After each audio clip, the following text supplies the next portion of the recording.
And today we are going to address one of the drivers of the tipping point for the Amazon. That is the different value chains that they are coming from different products and goods and services from the Amazon. So we have a very comprehensive agenda for the day. We are going to see looking for our report in terms of the footprint from the Amazon, but also we are going to hear about policy measures and how to really address the tipping point in terms of the footprint that we are having from the Amazon. And we are going to listen for a showcase from Peru in terms of value chains that they are addressing deforestation free measures. And we are going to have a panel in terms of looking different views from communities, from government side, from civil society, from data management, and how to really reduce the footprint from the Amazon and in order to address the tipping point. So with no further ado, Toby, I would like to come and jump into your brief and presenting what is the footprint report. You want to do it, or do I want? I can do it. Thanks very much, Sandra, and good morning, everyone. It's a real pleasure and honor to be here. Let's jump in. Slides, please. While waiting for the slides, I just want to make clear that I'm here to represent here we go. A team who led this work. This was a collaboration between Chalmers University, Stockholm Environment Institute, both of which are part of TRACE, and WWF, which is a long-term and much cherished partner to our work. And I'm going to be brief, and I might cut through some parts. We've got an amazing panel. I want to make sure there's good time for discussion. This is really about trying to bring a spotlight to the commodity drivers of deforestation in the Amazon that goes above and beyond our knowledge base so far in a few ways. And one of those is that it expands across the entire Amazon basin. We know that so many studies are focused on Brazil. This is the entire Amazon basin, and looking across many different commodities, not just the usual suspects of soy and beef. And then looking at the drivers, not only the immediate drivers, which land use is, but what are the trade connections to global markets, to domestic and regional markets, and also new work that will be coming later on the finance drivers that underpin that trade. If you're interested in the details, then look up the report that we're launching today. It's underpinned by a model led by our colleagues Chandrakant Singh and Martin Persson in Chalmers University in Gothenburg, called Deduce. And essentially what it does is it brings together commodities, pretty much all of the major traded agricultural commodities, and looks at their role, whether if data are available in a spatially explicit way or if they're not in a statistical way, their role in driving conversion of forest and non-forest ecosystems globally. But I want to put this in context. We're here talking about the Amazon. This is familiar to many of us, but this report helps sharpen some of the big numbers to keep in mind. So about 1/3 of commodity-driven deforestation is here in the Amazon basin, and about 2/3 of that, of the cattle-driven deforestation globally is also in the Amazon basin, and about 1/3 of soy-driven deforestation is also here. Of course, an awful lot is in the neighboring biomes of the Cerrado and the Chaco. And I'm going to just pull out some key trends. Most of the deforestation that we see in the Amazon basin, unsurprisingly, is in Brazil. That will not be news to many.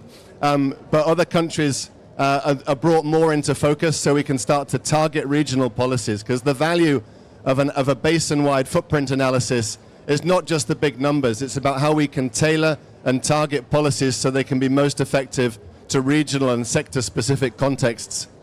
And the big number that pops out here is that 78% of the deforestation across the Amazon is directly linked to pasture expansion. And I want to make clear now that does not mean that beef consumption is behind all of that 78%. An awful lot of pasture expansion, as some here will know very well, is driven by speculation in the land market, which is underpinned by the high profits that are returned from high value commodities like soy following pasture many years later. So it's a complex story. But one thing I want to pull out here is that crop expansion, while pasture has been the story for many decades, actually crop expansion is becoming significantly more important in key regional contexts, especially in the west of the Amazon basin, Bolivia, Ecuador, Peru, and to the north in Venezuela. And when you start to zoom out and look at this whole basin-wide picture, then you can start to see that quite different patterns emerge. So pasture remains very, very dominant in the eastern and central regions, while crop expansion is increasingly more important in the east. In the west. So that's the big picture in terms of drivers. Then we link this to global trade models to understand the relative importance of different markets, looking at direct and indirect exports, but also the final impacts of consumption of those commodities in the markets where they're consumed. And the first thing to jump out, this is a graph that requires staring at for a while in the report, but it shows the flows between where things are produced and where they're consumed on the right. And in blue is the domestic consumption. So a huge amount of the direct drivers of conversion of the Amazon forest is linked to domestic consumption, not just in Brazil, where 80% of the beef production in Brazil is consumed domestically, but also especially in Colombia. In contrast, most of the soy is directed towards global markets. And some of the other commodities, maize, for example, is linked strongly to regional as well as domestic markets. So we then start to be able to pull out a picture that allows us to cut the deforestation footprint by sector, by commodity, by where it's produced, and by who's driving that deforestation. So those three components come together and provide a powerful entry point for where are the drivers, who are the drivers, which regions are most important, and which sectors are most important. And that's the kind of the three-dimensional set of entry points that are so key for being able to target effective interventions. And we can start to see this. There's a lot to take in this graph, but we can start to see that there's some shifts over time. So maize and palm oil are increasing, particularly linked to China and the US, while the footprints of soy and cattle have declined, actually, despite historically them being the most important drivers. They've declined in many of the regions, apart from exports to China, where we've seen a continued rise in demand for Brazilian soy and Brazilian beef. But I would say at this juncture that we shouldn't assume that the demand in China will remain high, will remain insatiable. In fact, there are quite confident projections that the demand for soy into China may be reduced due to changes in diet and changes in feedstock for pork. And we need to keep that in mind in being able to anchor the role of China in Brazil. And then just finally, I want to point out that when you do this global analysis of which are the markets across the world that are linked to deforestation in the Amazon, then it comes out that for many countries, the Amazon is more than 1/5 of the deforestation footprint of the final consumption in those markets, whether it be in Europe or whether it be in other places around the world, Switzerland, South Korea, and Brazil, of course, with its domestic consumption. So in conclusion, I just want to underscore a few points. Markets really matter, and the pattern is shifting. We can't remain with a kind of lazy conclusions that everything is due to beef and soy. There is a lot of complexity underpinning expansion of pasture, and there's a lot of complexity in shifts in which global markets are linked to which regions in the Amazon. And we've started to see that with the uptick in crop as a driver in the West. We need to remember that domestic markets have been overlooked.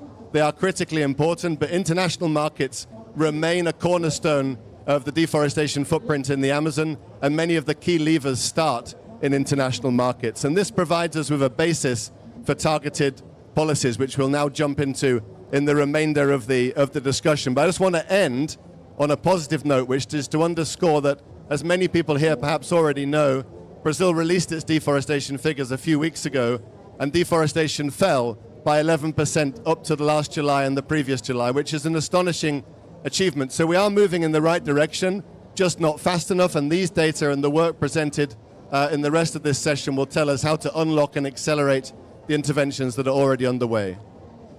Back to you, Sandra. Thank you, Toby. And okay, Toby is reminding us that you can download the report, the full report in this QR. And thank you for being brief but compelling and calling to action and how to really accelerate the action and the measures. And I will give John the words. He's the lead of the policy team in WWF Brazil to continue kind of highlighting different strategies and calling to action to really accelerate the reduction of our footprint in the Amazon. Thank you very much, Sandra. So I'll be quite quick. On the base of these researchers, we have designed a set of information. This is about what was presented in the previous presentation. We have a real strong need for further commitment from companies and the finance sector on deforestation and conversion free. We are still far from, despite all that leverage of different markets and different finances on the Amazon, we are still very far from having the level of commitment and action that is needed, as very much proven here. And because of that, we are building a set of very practical recommendations. If we want to save the Amazon, we need to integrate binding objectives into national and global policies as quickly as possible. One of the policies that we can talk about is, for instance, the Amazon soy moratorium that is now under threat. We have seen that there is a very strong lever of cattle in the Brazilian Amazon. If the Amazon soy moratorium was not in place, the footprint of soy in this deforestation will be much higher than it is today. Also, traceability and transparency in supply chains. We need to connect impacts on the ground with the supply chain. We need to be able to make these connections so that we anticipate further encroachment on protected areas, on indigenous land, and that is another critical. What we have heard today is that it's absolutely feasible to get full traceability for beef sector, even if it's a complex supply chain, for direct and indirect. Easy, it is never easy, but it's feasible and it's happening. Then, of course, the rights, participation and protection of IPLC is critical, and the people who live in the Amazon are part of this equation. They need to be active part, proactive protagonist of that change. And for that, you need to know who they are, where they are. We have to put them on the map, and having them the right place they need to have for that discussion. Of course, it means governance, and law enforcement and the rule of law is also very much important. So we see in these leverages that we have mentioned, the participation also of money laundering, land speculation, and all sorts of other crimes. So the rule of law is a very critical element of this equation in the Amazon, and alliances, connections, dialogues, construction, sectoral construction, societal construction, but also discussions among the states and the different governments. We see some subnational and national states starting to have very powerful transparency monitoring systems for all their supply chains, for all their commodities in their country. How can we spread that through exchanges of efforts and learnings? Because things are being developed independently, and they should be now worked in cooperation. So we are having specific recommendations for governments to integrate deforestation and conversion-free and human rights into trade, monitor deforestation, conversion footprints, and expand financial and technical cooperation. These are the ones that are buying from far away from the Amazon. the Amazonian governments have also their extreme important role on ensuring traceability and putting these deforestation and conversion free in their global targets, in the global multilateral agenda as well, and support sustainable transition from their producers. So it means also land use planning and incentives for producers. Companies, of course, full traceability, apply standards globally. So it's not having a nice traceability system in some place and then having a bad behavior in some other place and having leakages from one another. We saw that happening between the Cerrado and the Amazon. So it has to be consistent. And of course, financial institutions and producers also having a critical, very important element in this. So what we see here, there is not one player, there is not one sector, not one scale that we have to work, but what needs to be done is very clear, not very difficult to understand, and actually there are elements of concrete progress in many of these places that now need to be scaled up if we want to save this one fantastic biome. So we have looking at the examples, very concrete examples of progress in many of the places. These are the ones that are within the Amazon region, but we have them globally.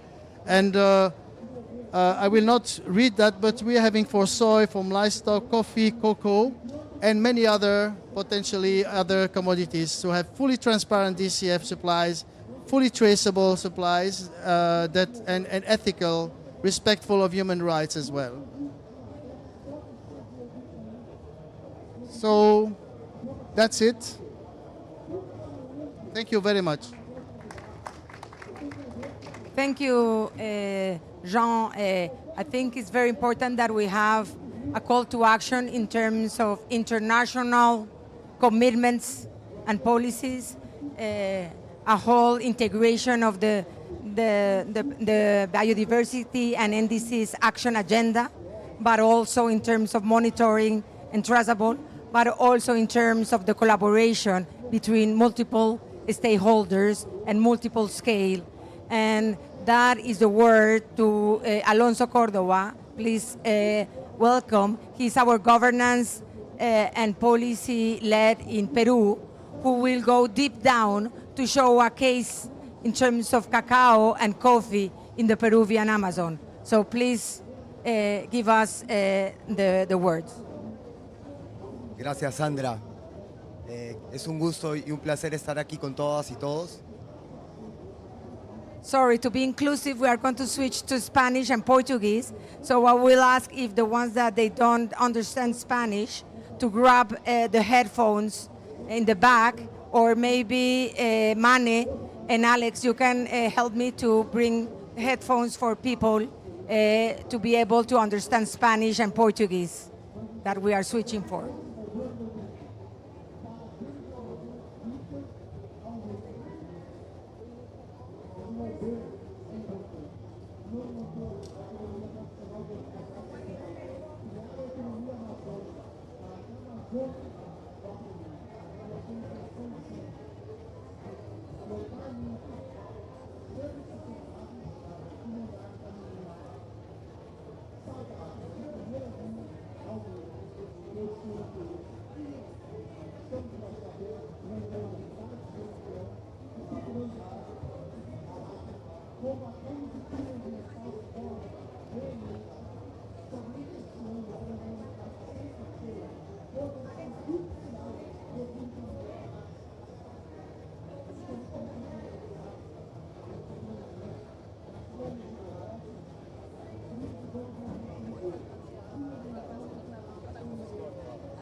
Gracias, Sandra, por la presentación. Yo soy de Perú y vengo trabajando en los temas de políticas y gobernanza y quiero hoy mostrarles un poco cómo estamos avanzando en los temas de trazabilidad, enfrentándonos en un contexto en la que estamos teniendo nuevos mercados emergentes. Específicamente les voy a contar un poco sobre el cacao en el Perú y quisiera un poco que antes de empezar de contarles un poco la trazabilidad, quería mostrarles un poco qué está ocurriendo en el contexto peruano sobre el cacao, ¿no? El Perú es el octavo productor de cacao más importante a nivel global con respecto a la producción en grano, ¿no?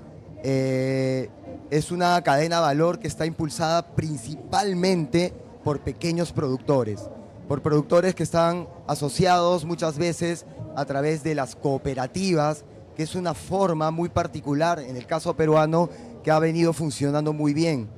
De hecho, a pesar de que existe un gran potencial, como pueden ver aquí en la lámina, de la producción que existe y tener este nivel que tenemos de producción a nivel global, existe una muy baja trazabilidad, es decir, la que existe no tiene las capacidades para poder afrontar los retos que tenemos tan importantes, es decir, el origen legal del cacao y que provenga de una parcela que realmente tenga todos los permisos, que cuente con todas las condiciones para la producción sostenible, es muy débil en términos de poder contar con un sistema. Por eso es que actualmente hemos diseñado, junto con los productores, una propuesta muy interesante que tiene que ver con la trazabilidad en términos de una herramienta que permita ser usada de fácilmente acceso para los productores de manera directa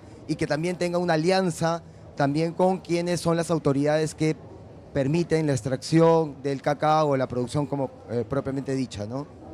Y esto va a ayudar mucho, sobre todo, para poder avanzar en una mirada hacia un mercado, por ejemplo, de la Unión Europea, ¿no? La Unión Europea es un mercado muy interesante, pero que necesita tener claridad sobre los territorios, las tierras que tienen teniendo producción para poder comercializarla y exportarla. Entonces, esta es un poco la solución. La solución es una herramienta, como bien mencionaba, que nosotros hemos llamado el Trazap para el cacao, que es una plataforma que es digital, gratuita y también de un código abierto, ¿no? Que le permite ser adaptada a estas condiciones propias que tienen los pequeños productores amazónicos. ¿Qué busca esta herramienta? Lo que busca es mejorar los procesos de trazabilidad en las cadenas de valor, principalmente esta que les menciono del cacao, pero también del café, ¿no? Y que nos permite, por ejemplo, garantizar esa transparencia en términos de cumplir las normativas y el acceso a los mercados internacionales, como el que mencioné hace un rato, que es el mercado de la Unión Europea, que es sumamente importante para el caso peruano, ¿no? ¿Qué hemos logrado con este piloto? Hemos logrado una validación y esa validación para nosotros ha sido sumamente importante porque lo que estamos dándole es una mirada desde el inicio con los mismos productores que están involucrados en la producción del café y del cacao. Lo hemos hecho con la asociación Acopagro, que está en el Valle de San Martín y también en el Valle Grande de esta misma zona. Estamos hablando de más de 28 organizaciones de productores.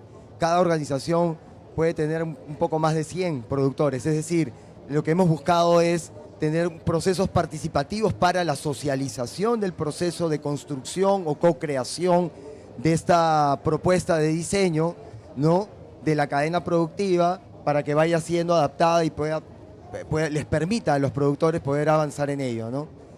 Ahora, les quiero contar un poco también que después de esta socialización y después de este proceso de involucrar desde el inicio a los productores, nos permitió aprender, ¿no? Definitivamente todo proceso tiene principales retos y lecciones aprendidas, y uno de los retos fue la fragmentación de la información en los registros, pero también la baja conectividad y la limitada.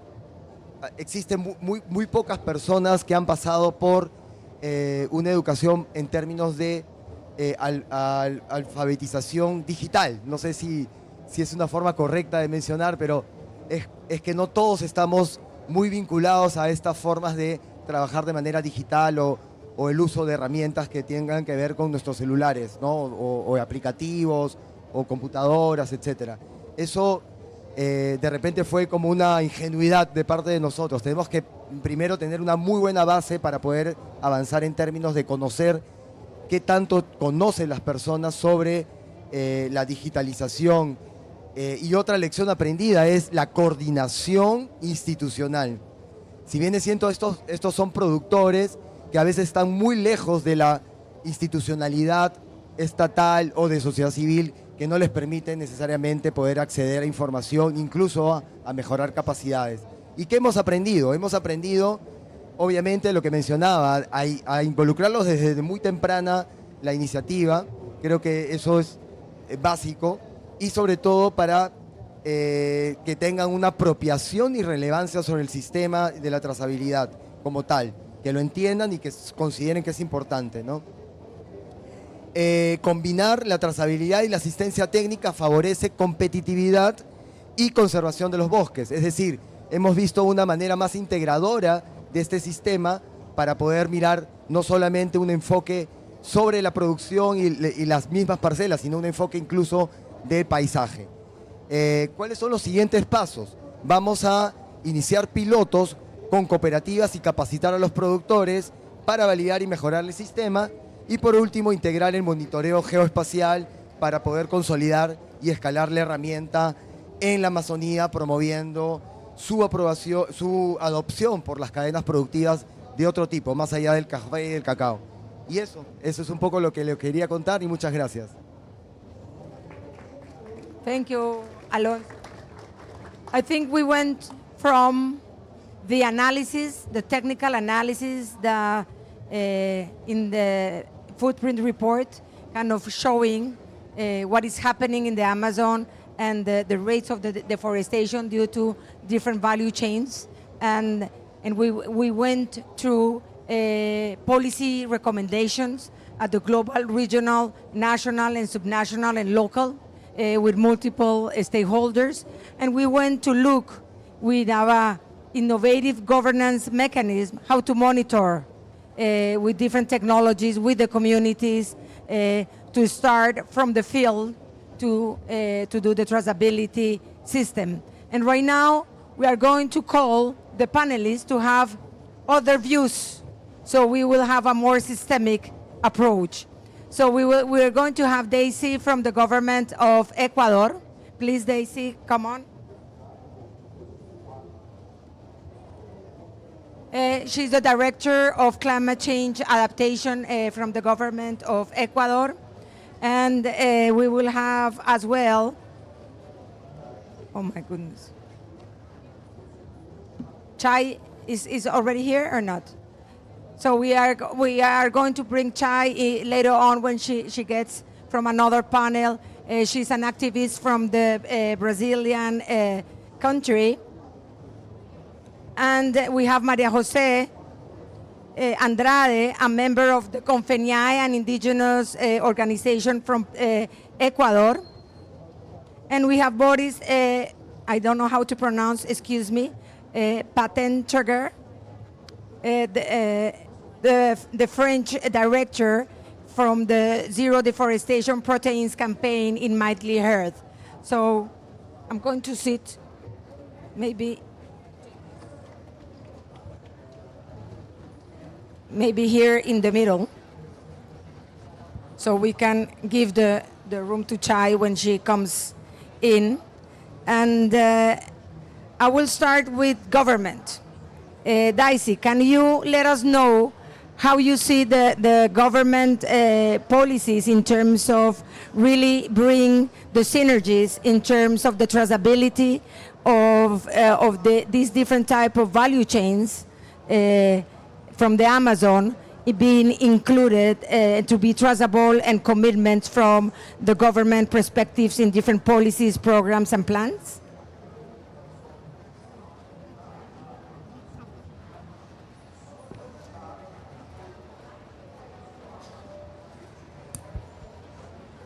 You have to put your headphones again. ¿Solo hablo? Good morning, everything. Thank you for this invitation. Now I am going to speak in Spanish because I get a lot of nervous.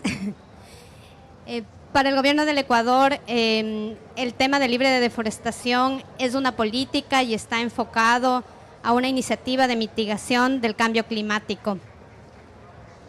Es un tema emblemático porque aproximadamente desde el año 2008 el Ecuador ha sido un referente nacional respecto a la reducción de emisiones causadas por la deforestación y la degradación del bosque. Y esto lo ha hecho a través de un enfoque de Red Plus y además ha trabajado mucho sobre varios ejes que tiene esta política nacional. Uno de los ejes es la transición hacia producción sostenible y libre de deforestación. Aproximadamente esta política inició desde el año 2012 y tiene desde el 2016 y tiene vigencia hasta este año. Es importante también mencionar que al ser actividades que se realizan fuera del bosque, es importante que además estén involucrados muchos actores sobre la producción. En Ecuador se han hecho muchas acciones para reducir la deforestación en el marco de la producción sostenible. Y uno de esos es el distintivo Iniciativa Verde Libre de Deforestación, que es un incentivo que es voluntario, pero además es innovador, porque permite la conservación de bosque en ciertos commodities que se han identificado que provocan el cambio del suelo en el Ecuador. Uno de esos es el café y también el cacao, similar a lo que trabaja Perú. Otro de los temas importantes que se ha trabajado en esto es que al implementar este distintivo el Ecuador ha tenido muchos retos. Ecuador ha sido uno de los países pioneros en implementar este trabajo y ha tenido muchos retos. Ahora nos encontramos en un proceso de mejora continua sobre eso y está muy relacionado con los temas de trazabilidad. Se tiene un trabajo conjunto entre varias carteras de Estado como es ambiente y también agricultura. Y el propósito es, obviamente, reducir la deforestación, pero a través de prácticas sostenibles que no provoquen deforestación, pero que además les den medios de vida hacia los productores. Y por eso es necesario tener esta visión de mejora continua. Dentro de la trazabilidad se pudo notar la necesidad de tener esta certificación que se produce a través de buenas prácticas agropecuarias, que también son homologadas hacia Global Gap dentro del Ecuador como una certificación específica para poder exportar el producto. Entonces, estas políticas son integrales y además tienen una tercera parte que ayuda a la verificación de que lo que se está diciendo es un trabajo transparente. Eso es lo que les puedo mencionar. Muchas gracias. No, pues Daisy, nos das una mirada de política pública integral, donde agricultura y ambiente están buscando realmente una integración frente tanto a instrumentos y programas prácticos que le ayuden al pequeño y mediano productor en su trazabilidad, pero también generan instrumentos financieros para poder empezar a generar esos cambios del tipo de negocio basado en biodiversidad y que busque pues esa adaptación climática y cumplir con los compromisos. Es un ejemplo de políticas en lo que llamamos las sinergias entre clima y biodiversidad. Muchísimas gracias. María José, tú representas pues a la Confeniade, que es la Organización Nacional Indígena Ecuatoriana.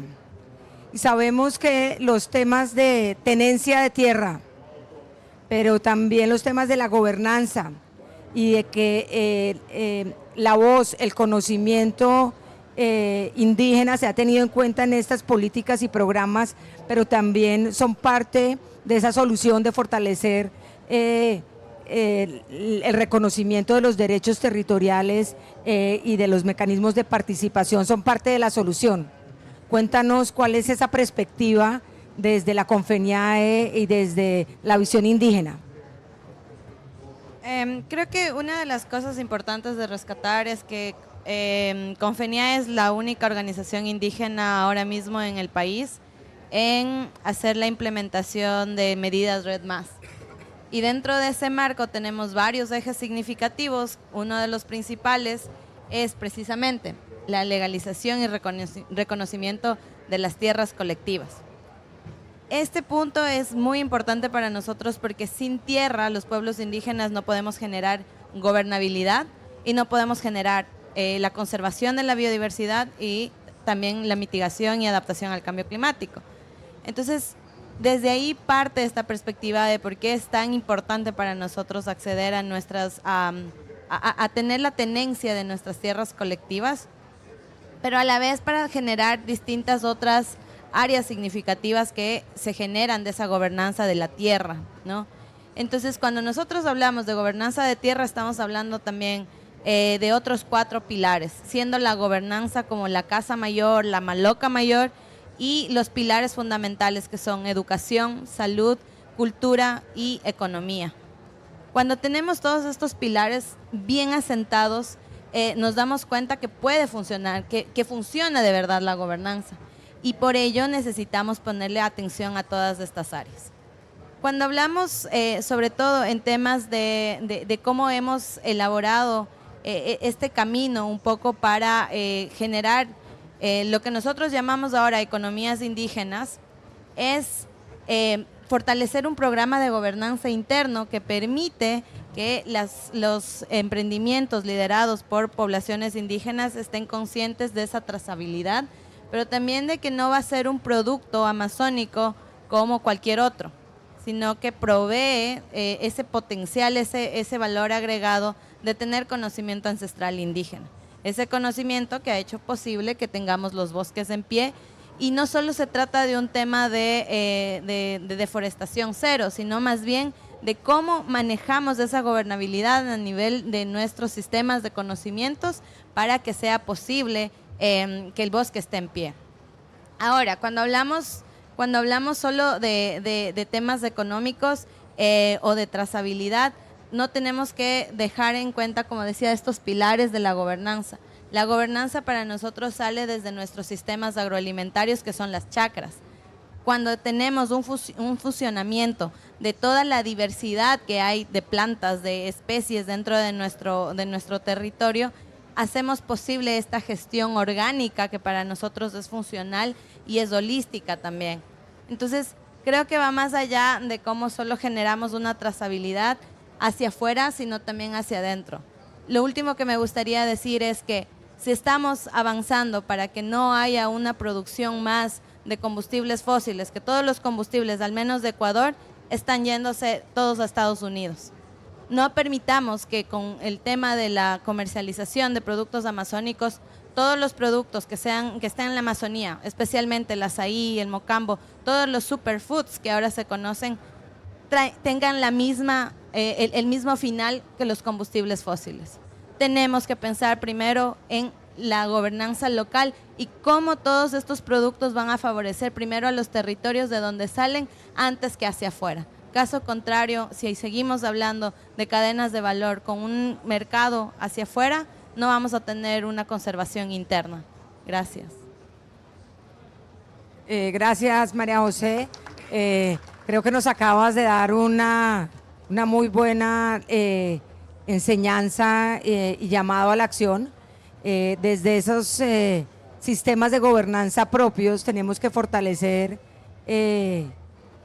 la gobernanza desde lo local, pero también para las propias necesidades de las organizaciones indígenas y actores locales. No podemos pensar en una comercialización libre de deforestación si las necesidades básicas y mínimas y esa economía local no está satisfecha y no hay realmente unos programas y unas políticas que fortalezcan esta gobernanza para, sobre ese mismo pilar de estar fuertes en el territorio, poder construir diferentes formas de cadenas de valor para una adicionalidad que es esa comercialización, pero pasando por esa soberanía y seguridad alimentaria, si te entendí bien el mensaje que nos acabas de dar, y cómo desde el gobierno propio y sus pilares pueden acceder a diferentes mecanismos de financiamiento voluntario, inclusive el Red Plus, y generar diferentes formas de monitoreo también propio y esa trazabilidad de cadenas y de productos tan cotizados en diferentes mercados que provienen de los bosques en pie amazónicos. Y nos deja una enseñanza también, es que entendemos por la chagra, que es la forma tradicional de producción de comida, que es principalmente lo que hoy podíamos llamar la producción basada en la agroecología y en los principios de la agroecología para esa diversificación del uso de los productos del bosque y darles el valor agregado que realmente requieren. Y de aquí nos pasamos a cómo desde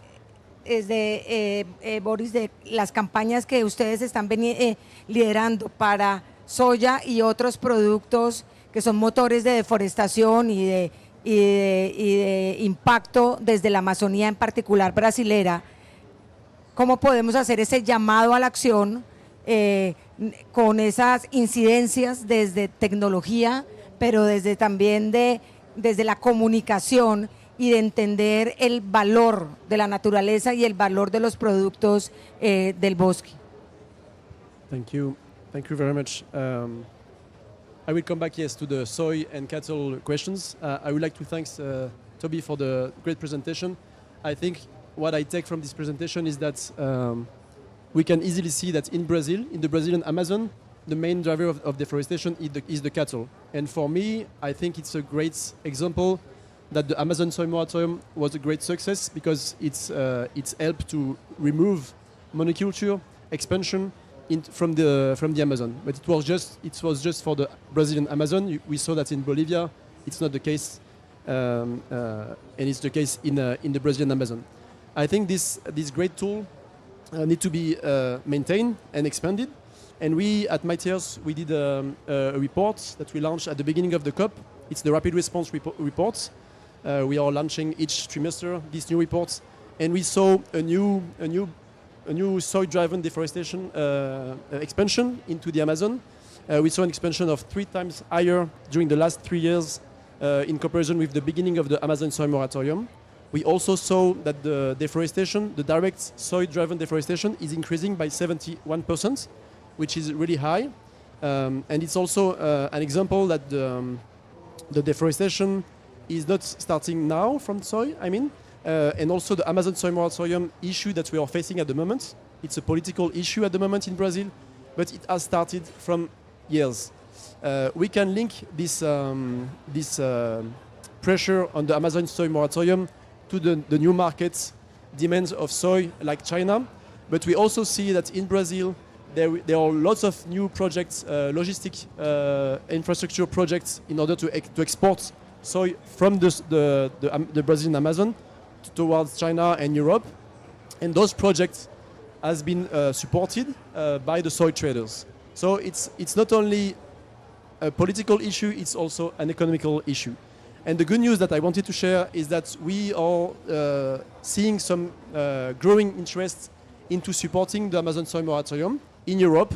We saw that in the UK, for example, we had the UK Soy Manifesto supported the Amazon soy moratorium. In France as well, we have the biggest retailer in France supported the Amazon soy moratorium, Leclerc. So yeah, we have a growing interest in Europe to support this great tool, because it's really a great tool, and we have to say that here in the Amazon, that the Amazon soy moratorium was one of the most efficient tools in order to protect the Amazon. We are also doing an assessment with IDEC on the DCF progress and policies of the soy retailers and the cattle sector. And we are not launching the report during the COP because we wanted to have some progress and announcement during the COP from those stakeholders. We are still waiting for great announcements, maybe today at this great DCF day organized by WWF, but we are still waiting for new announcements. And I just wanted to come back on why we are still positive. we are using the palm oil sector as a benchmark. We have to know that the palm oil sector, the deforestation decreased by 90% during the last years, and it's also linked to the transparency. In the palm oil sector, the traders are transparent. When they receive a deforestation alert, they are transparent and there is a grievance procedure, a public grievance procedure. And 90% of the sector is transparent. In the soy and the cattle sector, there is no transparency, very low transparency. We have just few examples because we have positive news. Marfrig is transparent. They have their own platform. ADM is transparent, and also in the retail sector, the Carrefour group is also transparent on all they are dealing with the deforestation alerts from their supply chain. So it's positive to move forward, and it's important to remind that the soy traders sometimes they are also palm oil traders, so they can just use what they are doing in the palm oil sector for the soy sector as well. So yeah, maybe I would like also to quickly come on the last publication that was done by the soy traders in the COP. It was not done by the cattle sector, but it was done by the soy traders. They released last week the progress reports of the soy traders because they are committed to have a roadmap in order to reach the 1.5 degrees Paris Agreement objective, and they released these progress reports. And the good news is that they have reiterating their 2025 target date in order to reach zero deforestation.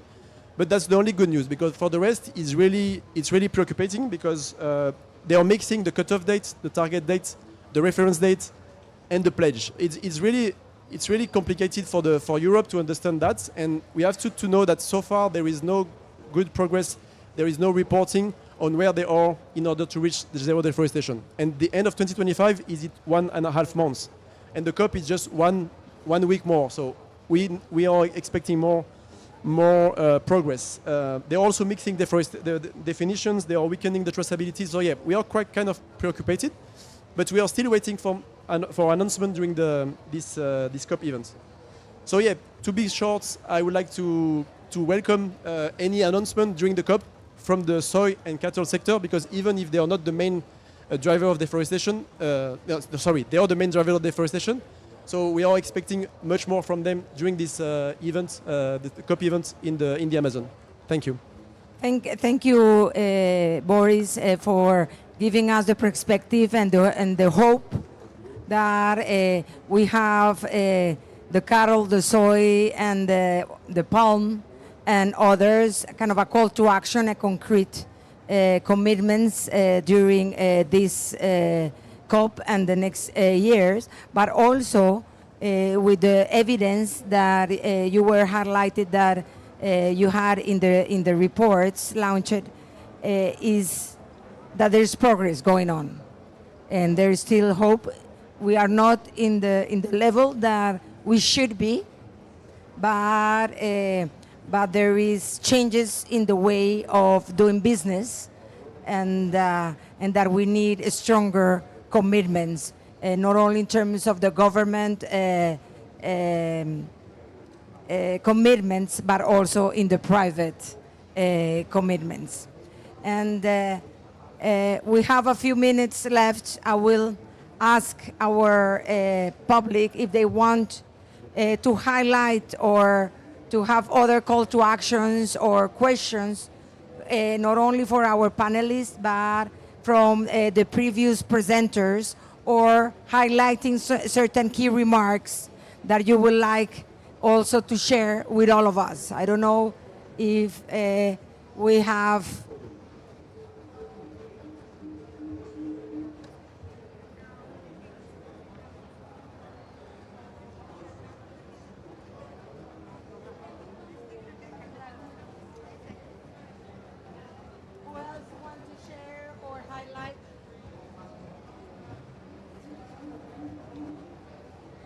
Hello, everybody. Good morning. Bom dia. I have a question, maybe for Toby. Thank you for your clear presentation. We know that political will is super important to halt deforestation. We saw in Lula 1 and 2 and Marina decreasing deforestation in Amazon. But then we had political turmoil, and when we have this, what I'm trying to say is, although political is super important, it's fragile to political shifts, political turmoil. So I would like to ask you to reflect on the role of big companies, especially the big meat companies, JBS, Marfrig, Minerva. What needs to happen to have them on board and their role and responsibility in halting deforestation? Thank you.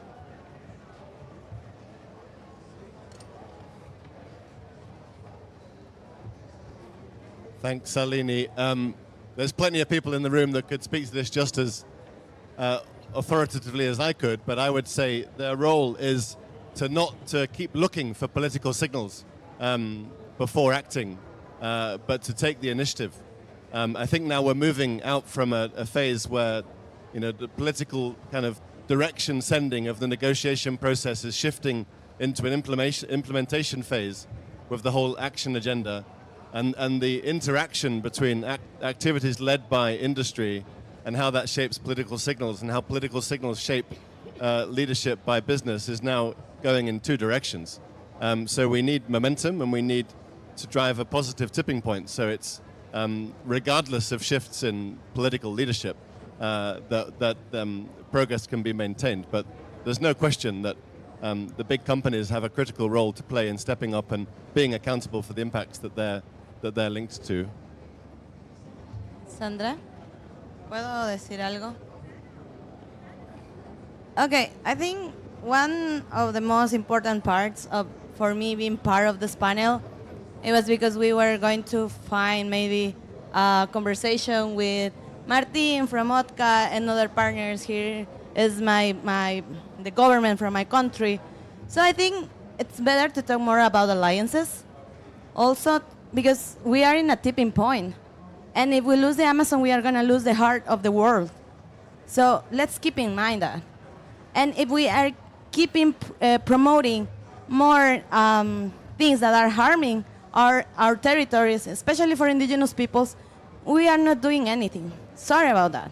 If we are keep promoting a way of consumption that is dramatically going against climate change, so what we are doing here? I mean, to tackle all the activities that are going to be part of this tipping point, we need to make sure to erase them. So if you are going to tackle the contamination of mercury in our rivers, tackle mining. If you are going to erase the deforestation, tackle all those activities that are going against mining, against deforestation, such as logging, mining as well, oil industries, even, cattle.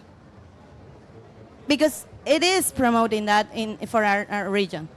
The Amazon is at risk. That's the name of this panel, so we should remember that. And that's why we are here to promote our action as indigenous peoples and maybe civil society. We have to take in mind that it's not just about making plans for a phase down, but it's for a phase out. So please remember that we are keeping calling and making promises, but not taking action. So I would like to say it just like that. We are here as government. We are going to work more closely, but also with other entities, with NGOs. It's not just about conserving the environment. It's about preserving indigenous people's rights, human rights at the center of everything. Otherwise, we are not going to have a future. Thank you. Thank you, Maria Jose. And I think it's a very nicely way of recap and the call to action that you are asking us, that we need to work more closely in a collaborative way all together, and also to look not only in terms of the picture about what is happening in the Amazon and the products from the Amazon, but also the type of consumption that we are having. So we need to look in different ways in order to be more systemic. but also in terms of the collaboration with the owners and the voices from the heart of the Amazon in terms of defending their rights, their voice, and the right to have a living Amazon and a living way. And really, thanks for this remarkable way of concluding that we really need to look more comprehensively what is happening in the Amazon, and is not only a phase out, it's sometimes really banning certain actions and certain activities and the way that we are exploiting them, and the fact that we really need to work more closely with the regulators, the government, the business, the NGOs, the technology, but also led by the voices and the right owners. Thank you very much. Thank you very much to all.